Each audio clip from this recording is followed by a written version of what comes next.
Hello friends, नमस्ते, सत श्री अकाल, अस्सलाम वालेकुम। आप कहेंगे आज आंटी ये कटोरी लेके और चावल लेके ये क्या दिखाने लगी है, वो भी अपने बेड में बैठ के। ये मेरा कुकिंग व्लॉग है। बेड में बैठ के।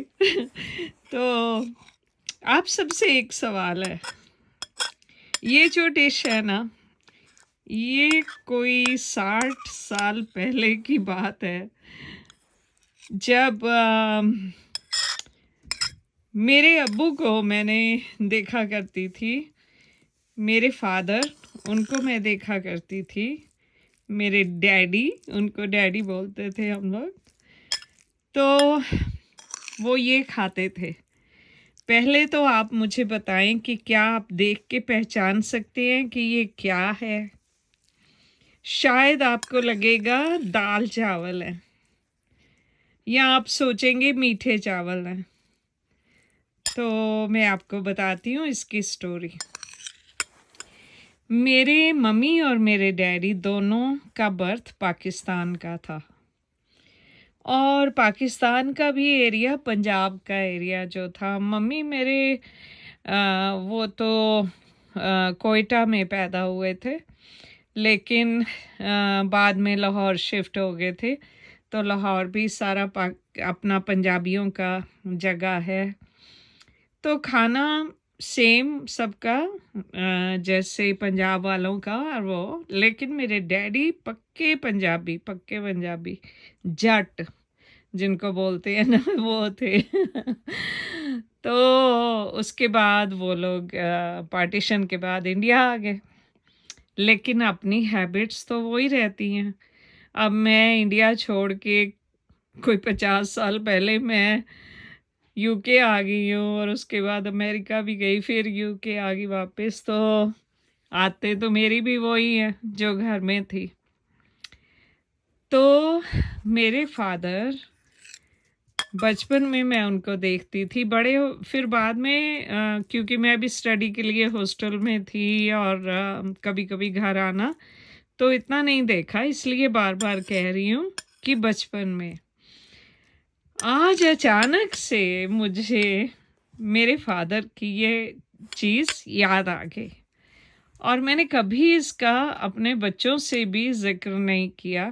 तो मैंने कहा जी, बच्चों को भी पता होना चाहिए, अब मैं भी बूढ़ी हो गई हूँ, तो जो फैमिली की ट्रेडिशंस थी, खाते थे, मैं बच्चों को भी तो बता दूँ ना। एक ये डिश है जो हमने नहीं खाई है कभी, जब से यहाँ यूके में आई हूँ।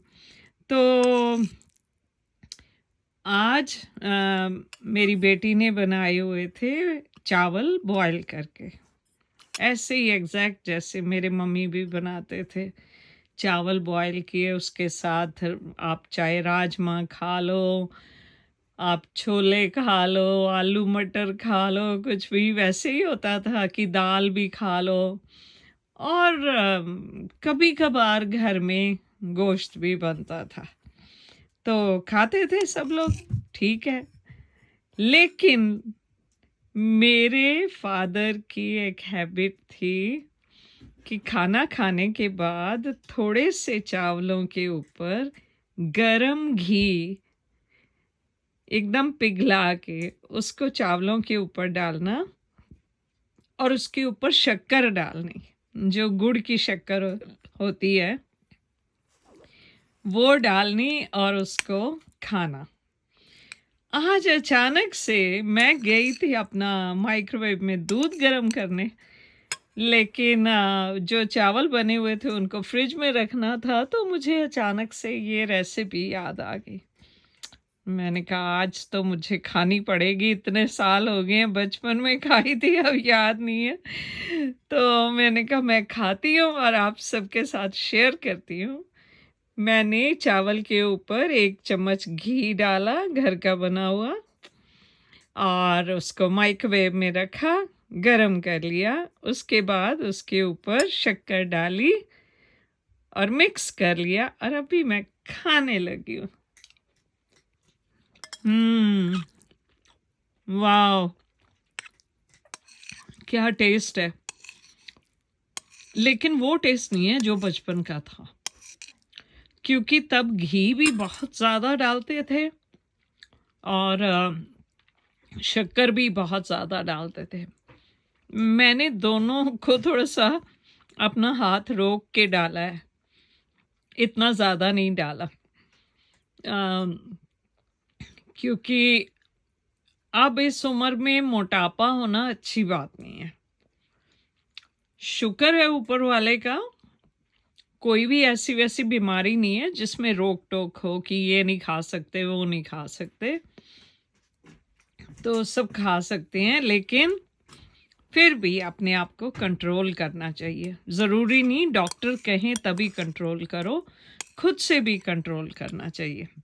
तो अब आप मुझे बताएं कि आपके घर में क्या आप लोग भी ये डिश खाते हो या नहीं खाते हो?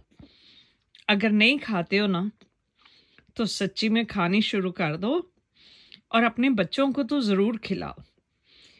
क्योंकि जब फिर आप मेरे जैसे उम्र में पहुंचोगे ना, तो आपके बच्चे भी आपको याद करके अचानक से वो भी ऐसे बनाएंगे, और सोचो आपके बच्चों के दिल में आपके लिए कितना प्यार होगा। जैसे मुझे मेरे फादर आज याद आए, और आज सुबह से बहुत याद आ रहे थे, मुझे पता नहीं क्यों बहुत याद आ रहे थे। उनकी बरसी भी नहीं है, उनका बर्थडे भी नहीं है, लेकिन आज याद आ रहे थे मुझे। तो हो सकता है वो भी ऊपर बैठे हुए याद कर रहे होंगे, इसलिए याद आ गए। दिल को दिल से राह होती है। तो दोस्तों, ये एक प्यारी सी अपनी पर्सनल फैमिली हिस्ट्री और पर्सनल बातें आपसे शेयर की हैं। होप है आप सबको ये मेरी छोटी सी स्टोरी पसंद आएगी। और ऐसी अच्छी अच्छी बातें जो होती हैं ना, घर की, आपकी नानी दादी की, आपके फादर की, मदर की, वो अपने बच्चों के साथ ज़रूर शेयर किया करो। तभी तो हमारे ख़ानदान फिर आपस में एक दूसरे से प्यार बना रहता है, और फिर वो आगे अपने बच्चों को बड़े होके उनको सुनाएंगे। तो ऐसे दिलों में फिर एक दूसरे के लिए प्यार और वो जो खींच होती है ना, कि आप कैसे अपने बड़ों को मिस करते हो, वो चीज़ आपके दिल में आएगी। और बहुत प्यारी सी एक दोस्त, एक यूट्यूबर हैं, फाजिया। पहले अपने इमोशंस कंट्रोल कर लूं। फाजिया अपनी बहन को बहुत इस बार मिस कर रही थी, और उनके हस्बैंड कह रहे थे वो जाके उनकी बहन को ढूंढते हैं, और उनको पता नहीं है कि वो कहाँ रहती हैं, क्या है। और मैं उस दिन से दुआ कर रही हूँ, जब से मैंने वो व्लॉग देखा था। और मेरी सभी मेरे दोस्तों से जो मेरे चैनल पे आते हैं, सबसे रिक्वेस्ट है, फौजिया के लिए, उसकी बहन के लिए दुआ करें कि वो दोनों बहनें आपस में जहाँ भी हैं मिल जाएं, चाहे फ़ोन पे बात करें, चाहे एक दूसरे के घर आए मिलें, क्योंकि ज़िंदगी का किसी का कोई भरोसा नहीं होता है। ऐसे एक दूसरे से रूठ के और या वैसे ही किसी वजह से इंसान दूर हो जाता है। ज़रूरी नहीं होता कि लड़ाई झगड़ों से ही दूर होते हैं, कई बार वक्त ऐसा हो जाता है कि इंसान रूठ जाता है। तो कभी भी आपके कोई रिश्तेदार, कोई आपके सगे संबंधी, कोई आपके दोस्त, कोई भी रूठे हों, तो बेटर है उनको जाके ना मिल लो। मेरी एक आदत है, बहुत बुरी आदत है मेरी, कि अगर मेरे साथ किसी ने एक बार धोखा दिया या मेरे साथ बुरा किया ना, मैं वापस उनको कभी नहीं मिलती हूँ। लेकिन हाँ, उनके लिए दुआ ज़रूर करती हूँ कि उनका रब उनको अक्ल दे कि वो दूसरों के दिल ना दुखाया करें। और मैं अपने दिल से उनको निकाल देती हूँ, टोटल हमेशा के लिए निकाल देती हूँ कि ना होगा बांस ना बजेगी बांसुरी। ये कहावत है ना। ना वो दिल दुखाने वाले आएंगे वापस जिंदगी में, ना फिर से दिल दुखेगा। लेकिन हाँ, एक बार माफ करके दफा करो, छोड़ दो। बाकी वो जाने, उनका रब जाने, उनका अल्लाह जाने, वाहिगुरु जाने, जो भी है। लेकिन आप अपना दिल साफ रखो। बहुत वाईटी पे लोगों ने बहुत दिल दुखाया है, बहुत ज़्यादा दिल दुखाया है। हाँ, बेटियां बन के इतना अच्छा रिश्ता, माँ का बेटी का बन के इतने बड़े बड़े धोखे दिए। और चलें, उनका अल्लाह उनका मालिक।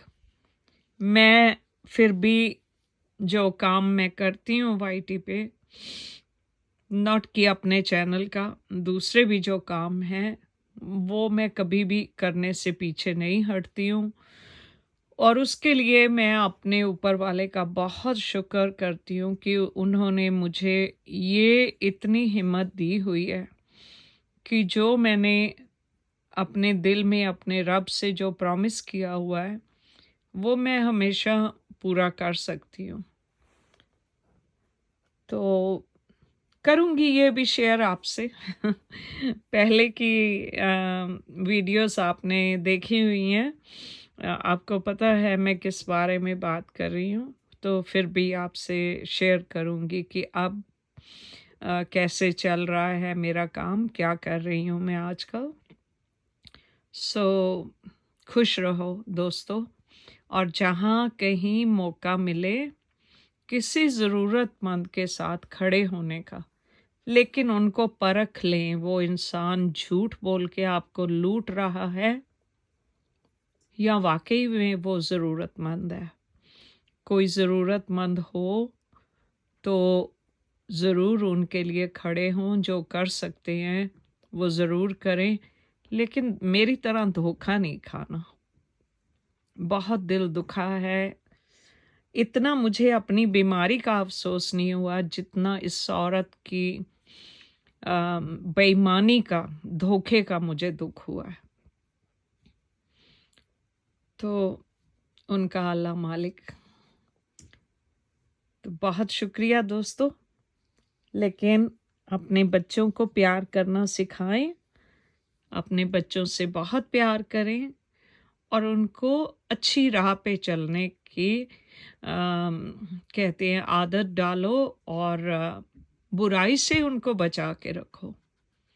दुनिया इतनी अच्छी नहीं है जितना हम अपने दिल से महसूस करते हैं कि शायद सभी हमारी तरह नरम दिल हैं, हमारी तरह सच बोलने वाले हैं। दुनिया ऐसी नहीं है। तो थोड़ा सा केयरफुल रहें, खासकर अपने बच्चों को ये बातें ज़रूर समझाएं कि तरस खा के लोगों पे अपना सब कुछ लुटा ना दें। बहुत ध्यान से रहें। दुनिया दिन ब दिन और बुरी हो रही है, अच्छी नहीं हो रही है। मिलेंगे फिर एक ऐसे ही छोटी सी कोई स्टोरी के साथ। तब तक के लिए अपना खूब ख्याल रखना, और मेरी दोस्त फाजिया और उसकी बहन के लिए दुआ करना मत भूलना। ओके जी, bye for now, take care friends, love you all.